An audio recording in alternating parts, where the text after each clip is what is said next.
अस्सलाम वालेकुम। आज की वीडियो में मैं आपको बताने जा रहा हूँ फ़हम, समझ और इदराक में क्या फ़र्क है। शऊर तो जानते ही हैं, शऊर की किस्मों पर एक वीडियो बनी हुई है। तो फ़हम, समझ और इदराक तीनों में क्या फ़र्क है, यह हम आज जानेंगे। तो चलिए हम वीडियो शुरू करते हैं। हमारी जान है उर्दू, हमारी शान है उर्दू, मोहब्बत के फसाने का हसी उन्वान है उर्दू। फ़हम, समझ और इदराक तीनों ज़हनी सलाहियतों के अमल को बयान करते हैं, लेकिन इनमें एक थोड़ा सा फ़र्क है। क्या फ़र्क है? पहले फ़हम की बात करें तो फ़हम का मतलब किसी बात, चीज़ या तसव्वुर को बुनियादी सतह पर जानना और उसके बारे में इल्म हासिल करना है। फ़हम के ज़रिया हम किसी मसले, मौजू या चीज़ के बुनियादी पहलुओं को जानते हैं। मिसाल के तौर पर अगर कोई कहानी पढ़ी जाए तो उस कहानी का उमूमी मतलब या पैगाम समझने को फ़हम कहते हैं। फ़हम बुनियादी बातों को, बुनियादी यानी बेसिक बातें जो होती हैं उनको समझने को फ़हम कहते हैं। तो फ़हम के अंदर वो गहराई नहीं है, लेकिन है जितना जानना ज़रूरी है उतना अगर हमने जान लिया तो वही फ़हम है। उसके बाद बात आती है समझ की। समझ ज़्यादा गहराई में होती है और इसमें किसी बात को मुकम्मल तौर पर समझने या वाज़ह करने की कोशिश की जाती है। जब हम किसी बात को न सिर्फ जानते हैं बल्कि उसकी बारीकियों और उसके पीछे छुपे हुए ख़यालात को भी समझ लेते हैं तो ये समझ कहलाती है। समझ के ज़रिया हम किसी बात की तमाम जहतों को पहचानते हैं।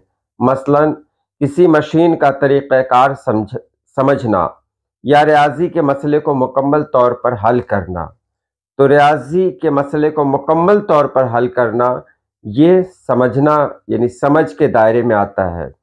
तो अभी तक जो हमने जाना उसमें यही है कि फ़हम बुनियादी बातों को समझना ही फ़हम कहलाता है, लेकिन बुनियादी बातों से ज़्यादा अगर कुछ हम जानते हैं तो उसको हम समझ कहते हैं।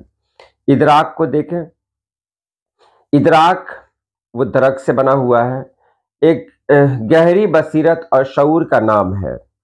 ये फ़हम और समझ से एक कदम आगे है, जहाँ हम न सिर्फ किसी चीज़ को समझते हैं बल्कि उसके वजूद, हकीकत या उसके पस पर्दा फ़लसफ़े को भी महसूस करते हैं।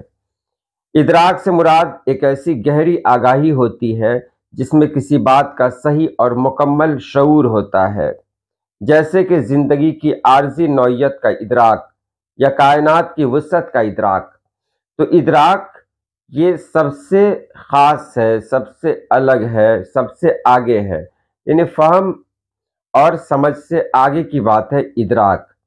इदराक में हम क्या करते हैं, मतलब किसी भी बात को पूरी गहराई के साथ हम समझते हैं, यानी बारीकियों को जानते हैं हम। और इसमें सबसे बड़ी बात यही है कि इदराक में बारीकी को तो समझते ही हैं, ख़यालात की बारीकी को समझते ही हैं, और अ, इसमें फ़लसफ़े को भी महसूस करते हैं। ये बड़ी बात है, फ़लसफ़े को भी महसूस करते हैं कि इसके पीछे की वजह क्या है। फ़हम में मुझे इससे कोई मतलब नहीं है कि इसके पीछे की वजह क्या है। मेरे सामने अगर एक मिठाई दी गई तो मैंने समझा कि हाँ ये मिठाई है, ये किसी मीठी चीज़ से बनी होगी, ये फ़हम है। बस समझ में हमको मिठाई बनाने का तरीक़ा अगर कहीं आ गया तो ये समझ में आ जाएगा। और इदराक में है कि मिठाई के बारे में ज़्यादा से ज़्यादा जो मालूमात जो हो सकती हो वो हमें मिल जाए। जैसे मिठाई कौन बना सकता है, कैसे बन सकती है, कौन-कौन सी चीज़ों से बन सकती है, मिठाई खाने से क्या फ़ायदा है और खाने से क्या नुकसान है, ये सब कुछ इदराक में आ जाएगा। इदराक के अंदर फ़लसफ़ा भी शामिल हो जाता है और यही बड़ी बात होती है। खुलासा जान लें, फ़हम बुनियादी सतह पर होता है, यानी बेसिक सतह पर होता है। समझ उस इल्म को गहराई से देखता है।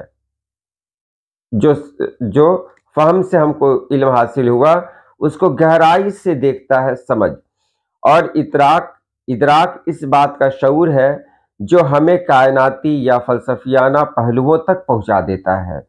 یہ تینوں رہے جو بہت اہم ہے۔ تو آج کے لیے اتنا ہی۔ اللہ پاک آپ سبھی لوگوں کو خوش رکھے، آباد رکھے۔ اللہ حافظ۔